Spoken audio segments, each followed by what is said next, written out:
میوانداری بەڕێز بێستون ئەروان کردووە کە بەڕێزیان پارێزەرن لە کەیسی مارکە جیهانیەکان. کاک بێستون بەخێر هاتیوم کاتت زۆر سپاس. باشە من ئەمێ بچمە بازار کراسێکە کڕم ئیتر خۆشی وڵا کراسێکم کڕیوە و مارکەیەکی زۆر بەناوبانگە و ئەمێ یعنی دڵخۆشی خۆم بۆ دەربم یاخود بۆ نمونە بڵێم کوالیتیەکەی باشە و پارەکەم بەزانە چووە بەڵام لە کاتێکە هەر نەک لەو شەریکەیە دروست نەکراوە لە وڵاتش دروست نەکراوە. زۆر ڕاستە. ئەمە چ کێشەیەک دروست دەکا یاخود با بڵین ئەمە چ زیانێکیە بێت لەسەر هەم گیرفانمان هەم لەسەر ئەو کوالیتیکە ئێمە بەکارێنین؟ بەڕاستی بەنسبەت ئەو مارکانە طبعا ئەو مارکانی کە زۆر بەناوبانگن ئەوانەی کە مەشهورن عالەمیان ئەوانە مافیشان پارێزراوە لە هەموو وڵاتێک کە مافی تەقلید یاخود ینی کۆپیکردنی ئەو شتانیان نیە و هەر کەسێک کە دەچی مەسەلەن کراسێک دەکڕی بە ناوی زارا یاخود بە ناوی بۆسک مەسەلەن ئەو مارکانە طبعا ئەسعارەکانە ئەو سعرە نییە کات و لەوێ لە مار ئەسلەکەی خۆی لە 100-200-300 دلار دەست پێ دەکات لێرە بە 1000-2000 دینار. زەلەری گیرفانەکەی ئەوەیە کات و لەوانەیە بە 2000-3000 ئەگەر لەبەری کەیت و بیشێت و بەخوای ینی مادەکەوندا خراپە کوالیتەکەی ئەدڕێ ینی تێکەچێتن و لە هەمان کاتیشدا ئەتو خۆ بەبرین ئەگەر لێک بدەینەوە ئەمە زەلەرێکی مادیە لە ئەو شخصا تۆ ڕاستە هەر کەس و بە ئیمکانیەتی خۆی من ناڵێم هەموو کەس ئەتوانێت بچی قەمیسێ بکرێ بە 200 دلار هەیە پێی ناکرێت ئەو ئیمکانەتی نیە بەڵام شەرتیش نییە تۆ بچی زوو ڕووبکەیتە ئەو شتەی کە وەکو مەظهر فقط دەتۆ برێ وڵات دەچم جلێکم کڕیوە مارکەیە ئەمە شتێکی باش نییە خۆی لە خۆیدا و لە هەمان کاتدا ئەمەش یعنی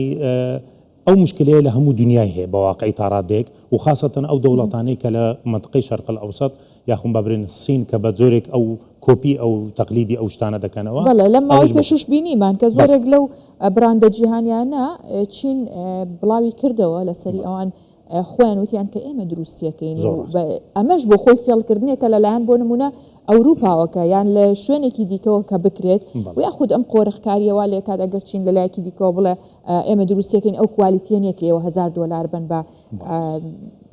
کراسێک ڕێباتێکی سادە. خۆی ئەجە نقطەکە لێرە ئەوەیە بەڕاستی ئەو مەوزوعی کە ئاخر جار ڕوویدا ئەوە وەکو ضەجەیەک خاستن لە ئەوروپا و لە بۆ مارکە جیهانیەکان ڕوویدا ئەمە باش بوو یا خراپ بوو؟ بەڕاستی ئەمن ئەو مەوزوعم تاڕادەک لە دوو ناحیە تەماشای دەکەین ناحیەک باش بوو تا خەڵک یعنی ئاگادار بێ واعی بێتەوە کە تۆ ڕاستە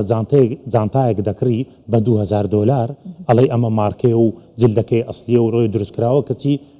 وا دەرکەوت ڕاستە کوالیتەکەی باشە ئەمە ناڵێن کوالیتەکەی خراپە بەڵام ئەو تەکلیفەشی نییە لە دروستکردنەکەی ئەوەندەی کە پێ دەدرێ ینی ئەوە وەکو با بڵێ خۆی لە هەمان کاتیشدا نقطەیەک هەیە دەبێت خەڵک بزانی براندی جیهانیەکان خۆی لە خۆیدا ئەمە تۆ 150 زیاتر ئەسڵان ناوی برین پارە بۆ ناوەکە ئەدەی خۆی کوالیتەکە چۆنات و کە دروستەکرێ خۆ هەن لەوانەیە هەمان ئەوەیە ئەو قوماش و یان ئەو جلدەی کە بەکار دێتن لە دروستکردنەکە بزەبت ئەو مۆزوعەکە لێرە ئەوەیە نقطەکە ئەگەنا لە زۆر جێ هەیە ئێستا تۆ بڕۆ تیشەرتێک دەکرێت لەوانەیە بە 56 دلار بابرێن میسالن لە ئەڵمانیا تۆ دەچی تیشەرت دەکڕی بە 50 یۆرۆ بەخوای کوالیتەکە لەوانەیە زۆر لە ئەوەی کە بە 200-300 دلار زۆر باشترە بەسی ئەوەیە کە ناوی نیە مەسەلەن یان ناوێکی سادەی هەیە لێرەدا کەواتە دەبی خەڵکی ئەوی بزانی کە ئەتوو 150 زیاتر پارەی دەدەیە ناوەکەی ئەو براندەکان ئەوەیە کە مۆزوعی کە ئێستا حکوومەتەڵێ ئێمامانەوێت لە ڕێگەی بە دیجیتالکردنەوە چارەسەر بکەین پێت وایە کە ئەمە ڕێگریەکات لەو بڵاوبوونەوەی ئەو ساختەکاری و فێڵکردنە بەڕاستی احتیمالە تا ڕادەیەک سەرکەوتوو بن يعني احتمال ڕێکبری بەس با بڵێن ئەگە برێ 100% ئەمە زۆر زەحمەتە يعني لە هزار يعني لە هزاران شوێنی تر و لە هزار بە هزار ڕێگای تر يعني ئەو تاجیرانە ئەتوانن ئەو فێڵ و ئەو شتە بکەن يعني لە کاتی ئێستاشدا ئەمە باش دەزانین سین ئەمە سین دەزانین کە بە زۆر دەرەجە ئەتوانی مەسەن شتێکت بۆ دروستکە زۆر باشە دەوێت کوالیتی مەسەن ڕقم 1 بی ڕقم 1000 بی یان ڕقم 0 بی هەر شوێنێک بێ بە هەر شێوەیەک یعنی بۆ دروست دەکە ئەوجا ئەو سیستەمەی کە حکومەت دەوێت خۆی مشکلەی لە منطقەی بابرین ئەوروپا بەو شێوەی نییە لەوێ ڕقابەی تیجاری و ڕقابەی چۆن چارەسەر کراوە لەوێ لە ڕێی بابرین هێنانی ماوادەکان لە گومرگەکان تامان هیچ ماوادێک مابرین باشترین میسال لە بەرەوەی بخۆم لە وڵاتی ئەڵمانیا بوویمە لە ئەڵمانیا مستحیلە یەک کارتۆن بێتە ژۆرە ئەگەر منطقەی چۆڵ پێ دەرێن بەر وەکو کاستمەر گومرگا لەوێ تدقیق دەکرێت دەبی لەسەر ستاندەرتی وڵاتی ئەوڕۆ ئەلمانیا کارەکان بە دیجیتالی ڕواڵێ ڕەنجیاکات و کوالیتیەکەی جیاکاتەوە ئەتوانری ئەوە لێرە تطبیق بکرێت بەخوای ئەگەر سیستەم هەبی ئەگەر ئیرادە هەبی ئەگەر یعنی با بڵێم شارەزا و شخصی مناسب هەبی احتیمالە بکرێ بۆ نەکرێ خو ئەوان کە دەیکەن چیان لێ ئێمە زیاتر نییە ئەمەش دەتوانین بکەنێکوانە بەس ئەو دەمێنێتەوە سەرک و ینی پرۆفشنناڵی ئەو شخصانەی کە ئەو شەی دەکەن لێکوانە ئەگەر بکرێ تاوانەوە شتێکی زۆر میهمە زۆر ناجیها لە زۆر ڕوانگەوە ینی بابرین سەرکەوتوو دەبی لە بۆ تیجارەتی و بازرگانی کوردستان باشە هیچ کەیسێک هەبووە کە بەو شێوەیە ساختەکاری کرابێت و بەتاکید کەیس زۆرە کەیسمان هەیە مەسەلەن ینی بەسی بەو دەرەجەی نییە خاستانە ئەگە براندەکە زۆر عالەمی بی ئەوانە نایکەن ئێستا بابرین نمونە کەیسێکمان پێ بڵێ ئێستا مەسەلەن کەیسمان هەیە ئێستا بابرین ئەمە قەزێکمان ئێستا حانێن و لە محکەمەینە لەسەر قەزەکە مەسەلەن مارکەکە بەخۆی لە تورکیا تەزیل کرایە باشە مارکە چتر هەیە لێکوانە لە وڵاتەکی تری عەربی تەزیل کرایە ئێ باشە ئەوە تورکیا ئەو عەربیە ئەوان ئیدعا دەکەن کە ئەمە تەقلیدە بابا مەژی دیعا دەکەن دەرێن تەقلید نە خۆ ئەمە دروستکەری ئەو مارکەی نینە صاحبەکەی وڵاتێکی ترە یعنی زۆر چترکەیە بەس چیە من ئەمێ لێرە ئەو بزانم چ کێشەیەک بۆ کوردستان دروست دەکات بۆ کوردستان مشکلەی کوردستان طبعا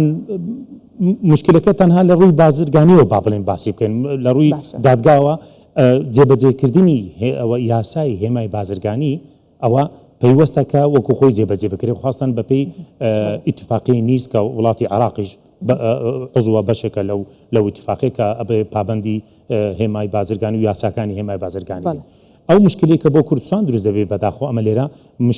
مشکلەکەی کە هەیتمان ئێستا ئەمە مشکلێ لە یاسامان هەیە یاساکان هێشتان تعدیلاتی زۆری دەوێتن تاکو وەکو خۆی پێویست جێبەجێ بکرێتن ئەوجا لە ڕووی کە متمانی کوردستان لە دەست نایە لە بازاری ینی بازاری کوردستان متمانی لە دەست نایەت بەتاکید بۆ نمونە وەکوی باست کرد ئەو کەیسە ئەم کوپەی دروست کردووە لۆگۆی خۆی لەسرە ناوێکی هەیە بە هەمان شێوە شەریکێکی دیکە لە سعودیە لە وڵاتێکی عەرەبیە هەمان شتی دروست کردو و لۆگۆیەکی لەسرە نزیکە لەوە بەڵام هێناویانە لە بازارێکی کوردستان ساغیان کردوتەوە ناتوانن بۆ نمونە بیبن لە پاریس ساغی بکەنەوە ناتوانن لە تورکیا ساغی بکاتەوە کەواتە لێرەیە ئەم بازاڕەی هەرێمی کوردستان زیانمەند بووە وای کردووە کە نادڵنیایی لای براندەکانی دیکە بەتاکید تەسیر دەکاتن چونکە با بڵێن دائیمەن ئەو جیهەتانەی کە هەوڵی دەدەن کە مەسەلەن شتێک تەقلید یاخود هاوشێوەی ئەو شتە دروستکەن لە دوو ئەو بازارانە دەگەڕێن کە زیاتر لەوێ سەرف دەبێت یاخود بابن ڕقابەی چاودێری بابرین چاودێری بازرگانی کەمترە ڕاستە ئەمە چاودێری بازرگانیمان هەیە لێرە بەڕاستی ینی بانەڵێنەوە ئەوانیش ئیشی خۆیان دەکەن با شێوازە بەس هێشتان ئەو کۆنتترۆلیان پێ ناکرێ لە بەرەوەی ئەوەندە مەواد دێتە کوردستان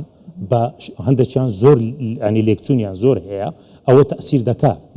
کێشەکە لایکیوەیە بازرگانەکە یاخود دەواازەکە یان چی دیکە واللهی دەتوانم بڵێم هەمووی مربوطە بە یەکدری هەمووی مربوطە برێ بۆ ئەگەر بازرگان مەسەلەن من بازرگانم ئەچم لە سین بایدە کۆنتێنەر مەسەلەن جلێکە ئەینم باشە ئەبێ چاودێری بازرگان لێرە یاخود لە گومرگ لێرە ڕێگریم لێ بکە بڵێ کاکە وەرە زەحمەت نەبی ئەوە بە پێی ستاندەرتی عێراق نیە بە پێی ستاندەرتی کوالیتی منە ئەم شتە نابی داخل بێ ئەگەر ئەو ڕقابە و ئەو چاودێریە و ئەو کۆنتترۆلە هەبێ بەتاکد منیش ناتوانم جارێکتر ئەوی شەبکەم و یاهڵم یان مشکلێکی تریشمان هەیە بە واقعی بالێرە ئەو نقطەی باسکەم ئەمە زۆربەی هێما بازرگانەکان کە لە کوردستان تۆمار دەکرێتن باشە ئەو هێما بازرگانی کە لە کوردستان تۆمار دەکرێتن ئێمە لە وەزارەتی بازرگانی و پیشەسازی کتابێک دەکەین لە بۆ دایرەی گومرگ لە گومرگ ئەو کتابە تەعمیم دەکرێت بۆ دەروازەکان بەداخەوە دەروازەکان جێبەجێ ناکەن 100% ئەو واقعی بەرانی لێرەوە دەتوانم بڵێم ئەو مشکلە هەیە ناڵێم هەمووی بەس زۆربەی مشکلەکان ئێستا ئەمە بخۆم کەیسم هەبووە کە مەوزوعی شیری مناڵان بووە هەر بخۆم ئەم وەکالەمان هەیە لەو مەوزوعە کتابمان کردووە مەسەلەن لە بۆ هەموو دەروازەکان لە باشماخە لە حاجی ئۆمەرانە لە ئیبراهیم خەلیلە ئیتر دەروازەیەک ئۆکێ جێبەجێ دەکا دەروازەکەی تر لەولایتر ئەچی تازر عینە ئەچی ئینگلیزی دێنێ ئەچی ئەڵمانی دێنتە ژێرەوە کە ئەوە مەمنوعیشە وەزارەت سەحەش مەمنوعی کردیا بەس کۆنتترۆلمان پێ ناکرێت ئێکەواتە ئەنی سەبەبەکە خەلەلەکە هێشتان زۆری دێ هێشتان بەڕاستی ئەو چاودێری بە چاودێری یاسای زیاترە بەڵدەبت یاساکە ئەبێ هەموار بکرێتەوە بەڕاستی یاخود بابرین سزادانی بە قۆتری لەسەر دابدرێ هەتاکو خۆی خۆی بابرم لە ژیان وایە تۆ ئەگەر هەر قانونێک ئەگەر سزای لەسەر نەبوو یان سزایکی بە قۆتت بۆ دانەنا کابرا ئیستقلال لاوازە بێت و کابرا ئیستقلال دەکات و دەری دەکەم شەکە دەستان خۆش بێ بەڕێز بێستون ئەنوەر بەڕێزەر لە کەیسی مارکە جیانەکان لەگەڵ مان بووی سپاس بۆ ئێوە بەخێر زۆر سپاس.